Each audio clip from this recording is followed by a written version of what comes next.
Hi everyone. Okay, today we have Milo Imagines the World. And this is written by Matt De La Pena. Milo Imagines the World. What begins as a slow, distant glow grows and grows into a tired train that clatters down the tracks. A cool rush of wind quiets into a screech of steel, and when the doors slide open, Milo slips aboard.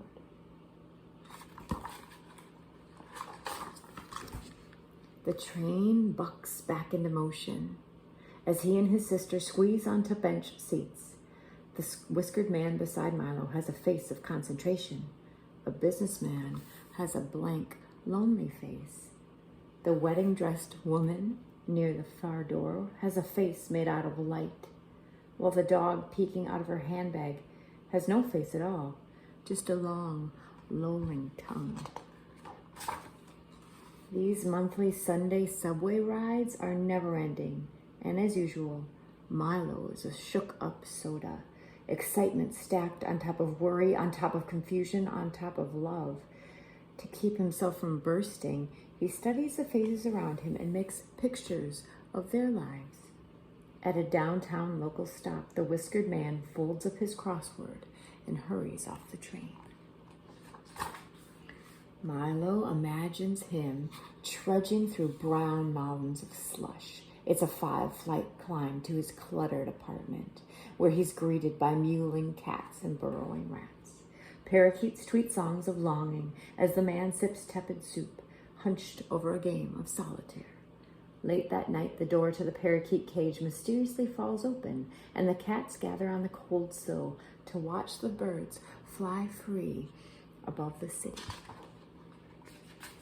Milo tugs his sister's sleeves and holds up his picture, but even when she turns to look, he can tell she doesn't see.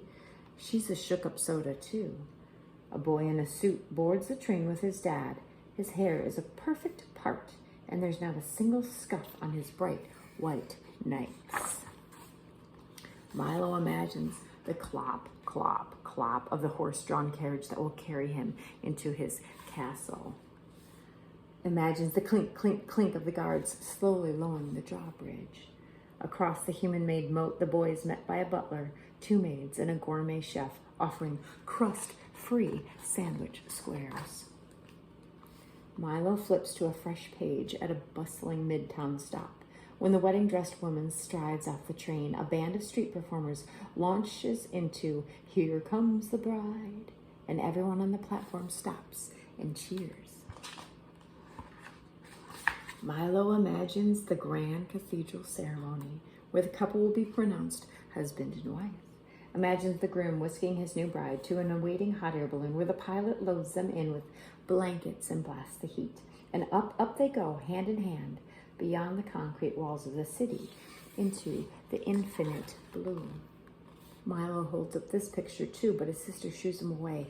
"Can't you see I'm playing my game?"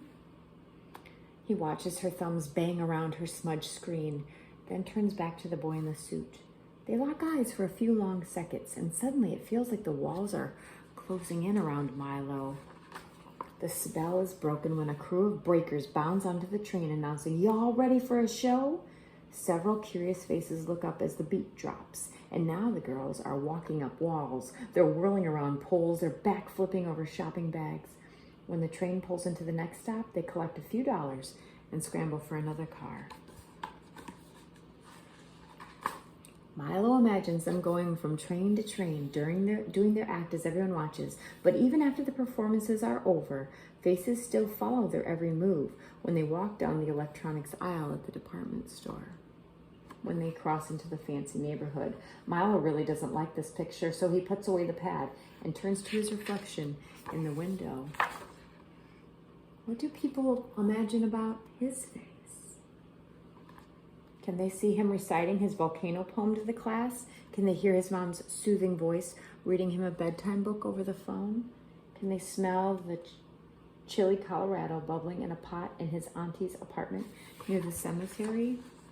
Butterflies flood Milo's stomach when it's finally their stop. He follows his sister onto the cold station platform and up the stairs. Above ground, he's surprised to see the boy in the suit a few paces ahead. He's even more surprised when the boy joins the long line to pass through the metal detector.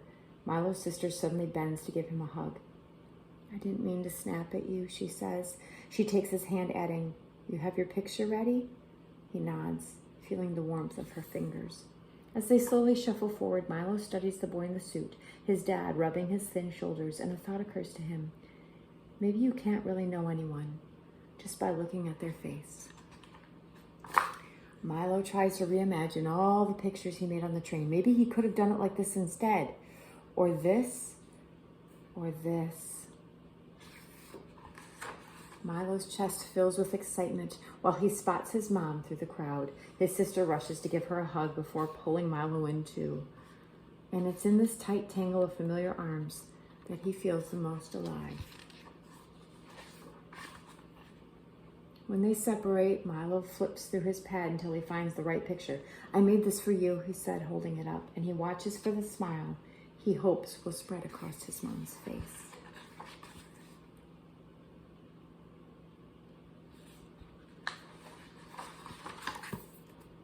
The end. I hope you loved Milo Imagines the World as much as I do. Come back and see me.